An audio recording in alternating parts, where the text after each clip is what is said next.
93.5 red FM पे एक कहानी ऐसी भी, प्रवीण के साथ।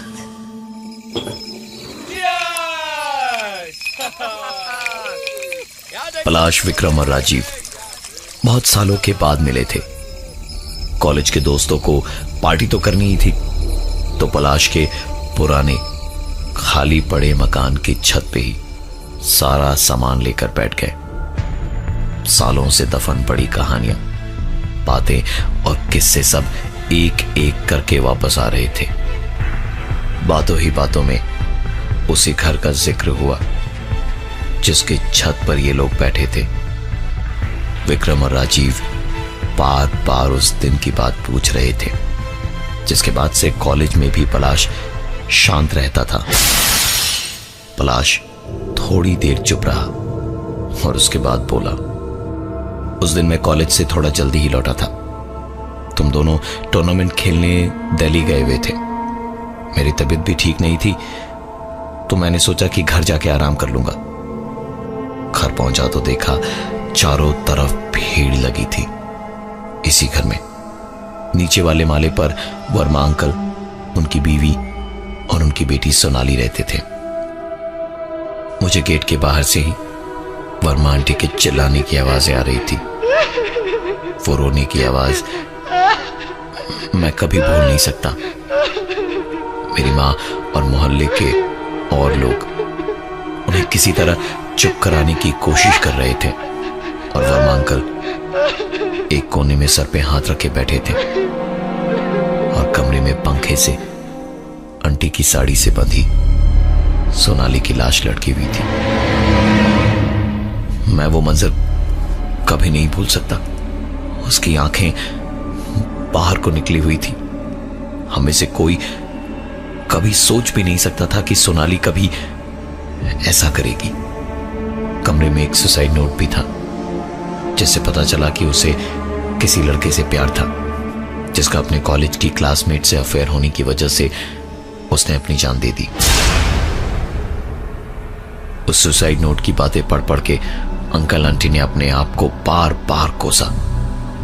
पुलिस ने भी जब उसकी लाश उतारी तो साड़ी को खोला नहीं, बल्कि वहीं ऊपर से काट दिया। पुलिस वाले उसकी लाश को स्ट्रेचर पे बांध के ले जा रहे थे कि स्ट्रेचर दरवाजे से लड़ने वाला था, तो मैंने सोनाली की लाश के सर पे हाथ रख दिया कि कहीं उसका सर दरवाजे से लड़ ना जाए। पुलिस वालों ने वैन में उसकी लाश रखी और इंतजार करने लगे कि मौकाए वारदात की फोटो वगैरह सब खिंच जाए, तो उसके बाद वो वहां से चले जाए। पता नहीं क्यों कि मैं वैन के पास चला गया, और मेरे वहां जाते ही जैसे आस पास का रोना धोना, चीखना चिल्लाना सब कुछ शांत हो गया। और सोनाली जो लाश बन चुकी थी, मैंने और सिर्फ मैंने उसकी एक आवाज सुनी, तुमने मेरा सिर दरवाजे से लड़ने से बचाया, तुमने मेरी मदद की, अब मैं तुम्हारी मदद करूंगी हमेशा के लिए। मैं तो उन 10 सेकंड में ही ठंडा हो गया था। जब मुझे होश आया तो मैं अपने बिस्तर पे लेटा था और मेरी माँ रोई जा रही थी। श्राद्ध हो जाने के कुछ दिन बाद वर्मा अंकल और आंटी इस घर को हमेशा हमेशा के लिए खाली करके चले गए, और हम लोग भी एक दूसरे घर में शिफ्ट हो गए। ये घर कई बार किराए पे देने की कोशिश की, देखने बहुत लोग आए, लेकिन इस घर में आज तक कोई नहीं टिका। और आज भी उस कटी हुई साड़ी का टुकड़ा वहीं से लटका हुआ है।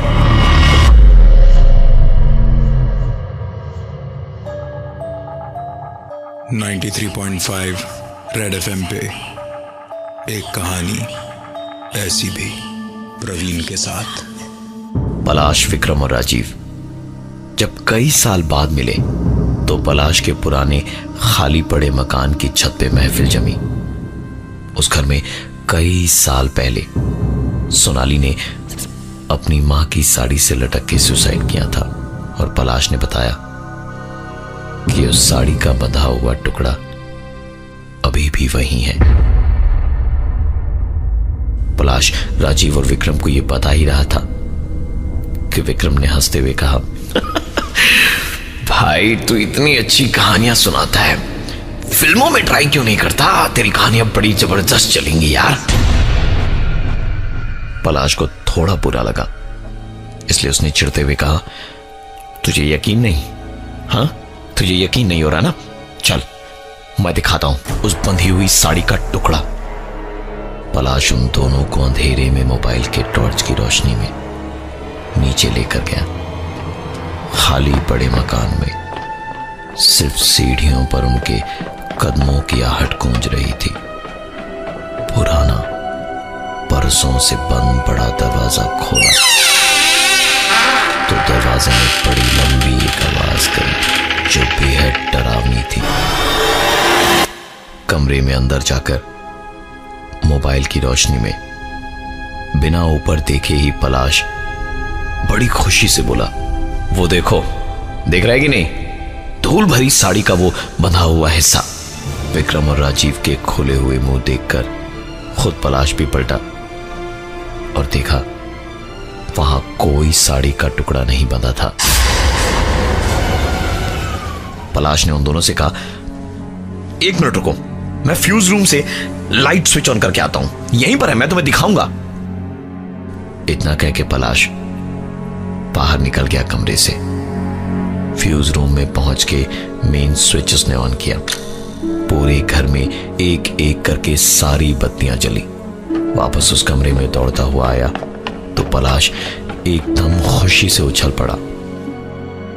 उस साड़ी का टुकड़ा वहां वैसे का वैसा ही लगा हुआ था, लेकिन विक्रम और राजीव वहां नहीं थे। उसने कमरे में इधर उधर देखा, दोनों कहीं नहीं दिखाई दिए। तो बाहर निकल के पलाश चिल्लाया, अरे कहां मर गए दोनों? विक्रम, राजीव। वो वापस अंदर कमरे में घुस ही रहा था कि मीटर रूम से एक आवाज सुनाई दी। इस बार पलाश ने मुस्कुराते हुए कहा, अच्छा बेटा, मेरे घर में मुझे से मजाक। अरे बचपन के गेम बड़े होने पर अच्छे नहीं लगते। ये बोलते बोलते पलाश मीटर रूम की तरफ जा ही रहा था तो जोर से मेन स्विच ऑफ करने की आवाज हुई और सारी बत्तियां बंद हो गईं। दोनों का नाम बार बार पुकारता हुआ पलाश मीटर रूम में गया तो वहां कोई नहीं था। पलाश ने आस पास देखा, लेकिन जब वहां कोई था ही नहीं तो उसे दिखता कैसे?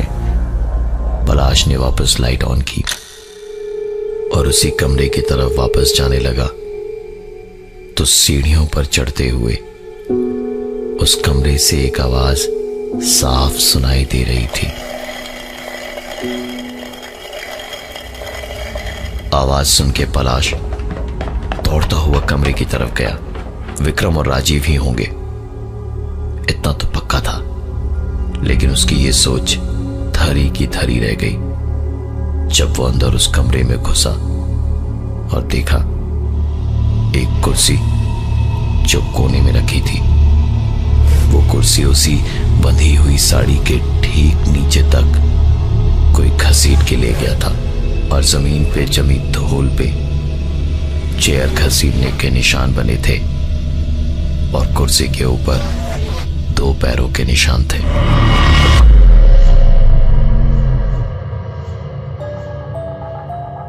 .5 रेड एफएम पे एक कहानी ऐसी भी, प्रवीण के साथ। पलाश जब कई सालों के बाद अपने दोस्त विक्रम और राजीव से मिला तो अपने ही खाली मकान की छत पर बैठकर उसने सबके साथ पार्टी करने की सोची, जहां सब कुछ एकदम से धीरे धीरे बदलते गया। इस खाली मकान में आज से कई सालों पहले सोनाली नाम की एक किराएदार ने अपनी जान दी थी। इसके बारे में जब पलाश ने अपने दोस्त विक्रम और राजीव को बताया तो वो माने नहीं। उन्हें नीचे ले जाकर के वो कमरा दिखाने की जब कोशिश की तो पलाश ने पाया कि वो नीचे अकेला आया था और उसने उस बंद पड़े कमरे में हुक के ठीक नीचे एक कुर्सी देखी जिस पर पैरों के 2 निशान थे। जैसे ही उसे समझ आया कि यहां कुछ गड़बड़ है तो वो तुरंत वहां से वापस ऊपर छत की ओर भागा। भाग के जैसे ही छत पे पहुंचा तो देखा विक्रम और राजीव तो वहीं बैठे बातचीत कर रहे थे। पलाश एकदम गुस्से में उनसे बोला, मैं कब से तुम दोनों को नीचे ढूंढ रहा हूं और तुम दोनों मुझे वहीं छोड़ करके यहां ऊपर गप्पे मार रहे हो। विक्रम और राजीव ने एक दूसरे का चेहरा देखा और फिर दोनों ने एक साथ ही पलाश को देखा और देखकर विक्रम ने कहा, तू पागल तो नहीं हो गया है? हम लोग तो यहीं बैठे हैं कब से, तू ही अचानक नीचे गया। हमें लगा शायद बाथरूम करने गया होगा। तू अगर ऊपर ना आता तो हम नीचे ही जाने वाले थे तुझे देखने। पलाश का पारा ये सुनकर 7वें आसमान पर चढ़ गया था। उसने गुस्से में कहा, साले तुम लोगों को मजाक लग रहा है? आओ मैं दिखाता हूं तुम दोनों को उस कमरे की सच्चाई, चलो मेरे साथ में। इतना कह के पलाश उन दोनों को अपने पीछे पीछे नीचे उसी कमरे के पास लेकर गया। छत से उतरते हुए और फिर कॉरिडोर में चलते हुए चारों ओर उस घर में बस उन्हीं के कदमों की आवाज गूंज रही थी। रूम पे पहुंचकर उसने दरवाजे को खोला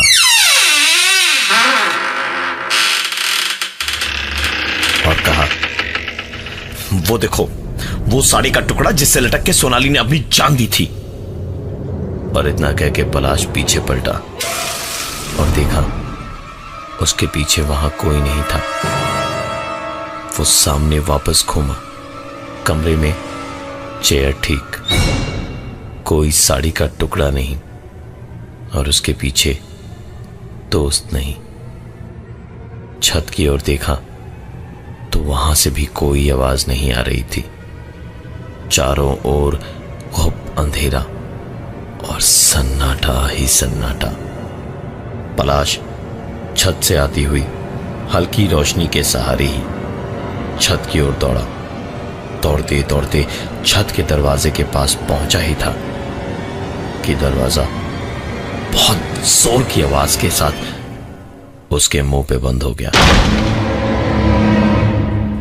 पलाश छत का दरवाजा पागलों की तरह खटखटाता रहा लेकिन कोई फायदा नहीं हो रहा था। इसी पागलपन के बीच उसे कुछ सुनाई दिया, पलाश, जिससे उसका ध्यान टूटा। पलाश, विक्रम और राजीव पलाश, उसे पुकार रहे थे। पलाश वहां से दौड़ के उसी तरफ भागा जहां से यह आवाज आ रही थी। इस वक्त पलाश वापस उसी कमरे तक पहुंचा जहां सोनाली ने आत्महत्या की थी। वहां जाकर देखा तो कुर्सी वापस पंखे के हुक के नीचे थी। हुक पर साड़ी का टुकड़ा बंधा हुआ था। कुर्सी पर किसी के पैरों के निशान थे और पूरे कमरे की दीवारों पर लिखा था मिस्ड यू। और एक आवाज बार बार उसके बाएं से दाएं कान में गूंज रही थी। मैंने मना किया था ना, किसी को मत बताना, मेरे बारे में किसी को मत बताना, किसी को मत बताना, मेरे बारे में किसी को मत बताना, मेरे बारे में किसी को मत बताना।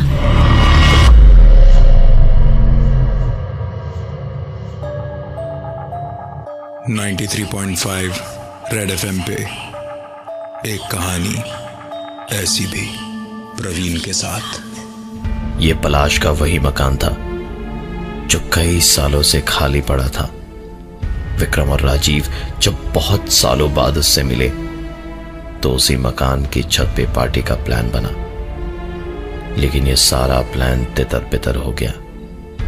पलाश ने उन दोनों को जैसे ही बताया, सोनाली के आत्महत्या करने के बाद जब वो उसकी लाश के सामने खड़ा था तो उसे उसकी एक आवाज सुनाई दी थी, मैं हमेशा तुम्हारे साथ, हमेशा तुम्हारे साथ, हमेशा तुम्हारे साथ, तुम्हारे साथ रहूंगी। तब से सब कुछ गड़बड़ होने लगा। उस कमरे में जहां सोनाली ने अपनी जान दी थी, वहां पलाश को सब कुछ उल्टा पुल्टा दिख रहा था। और जब राजीव और विक्रम को ढूंढता हुआ वो वहां पहुंचा तो एक आवाज उसके कानों में गूंजी, मैंने मना किया था ना, मैंने मना किया था, किसी को मत बताने बारे में, किसी को मत बताना, मेरे बारे में किसी को मत बताना, मेरे बारे में किसी को मत बताना। पलाश के ठीक पीछे कमरे का दरवाजा जोर की आवाज के साथ बंद हो गया। पलाश के पास चाह कर भी कोई रास्ता नहीं था भागने का। वो चारों ओर दौड़ा, भागा, लेकिन न दरवाजा खुला न ही खिड़की। बाहर खिड़की से झांका तो राजीव और विक्रम ने देखा पलाश उसी हुक पे एक साड़ी बांध रहा है और हंसता हंसता अपने आप से बातें कर रहा है। उफ, तू भी ना पागल है। आ रहा हूं बाबा, 5 मिनट रुकना। एक हेल्प तो करनी रही है मेरी इसे बांधने में। अच्छे से टाइट बांधूंगा तभी तो जल्दी तेरे पास आऊंगा ना। राजीव और विक्रम जोर जोर से खिड़की पीटने लगे। खिड़की पर होती धम धम सुन के जैसे पलाश नींद से जागा हो। आंखें मलता हुआ इधर उधर देखने लगा और फिर हार कर आखिर में पलाश खुद ही रो पड़ा और घुटनों पर बैठ के रोते हुए बोला, मैं नहीं जानता था तुम्हारे बारे में। मुझे नहीं पता था तुम्हारे दिल में क्या है। मैं तो हमेशा तुम्हें अपना दोस्त मानता था। तुम्ही ने मुझे गलत समझा था। मेरी गर्लफ्रेंड थी जो आज मेरी बीवी है, मेरी एक बेटी है। उन दोनों का क्या होगा अगर मुझे कुछ हो गया तो? मुझे माफ कर दो। मैं कुछ नहीं जानता था तुम्हारी फीलिंग्स के बारे में, कुछ नहीं जानता था। सोनाली पलाश से प्यार करती थी लेकिन कभी कह नहीं पाई थी। पलाश उसको सिर्फ एक अच्छी दोस्त ही मानता था। सोनाली ने हमेशा पढ़ाई लिखाई, डांस, सिंगिंग और अपने सारे टैलेंट्स में तो बहुत अच्छा किया, लेकिन जब प्यार में हार गई तो जी नहीं पाई और उसने सुसाइड कर लिया। कहते हैं प्यार में इंसान कभी कभी इतना खुदगर्ज हो जाता है कि वो ये भी भूल जाता है कि उसके प्यार से ही उसके प्यार को सबसे ज्यादा चोट लग जाती है। पलाश की दिमागी हालत आज की तारीख में सही नहीं है। जिस घर में कोई कदम नहीं रख सकता, आज वो अकेला वहां रहता है पागलों की तरह और उस कमरे से बाहर नहीं निकलता। वो खंडहर ही आज पलाश का घर है। मैं हूं प्रवीण और ये थी आज की एक कहानी ऐसी भी।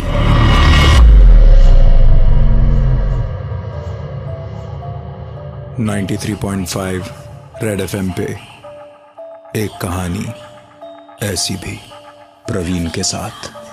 93.5 रेड FM बजाते रहो।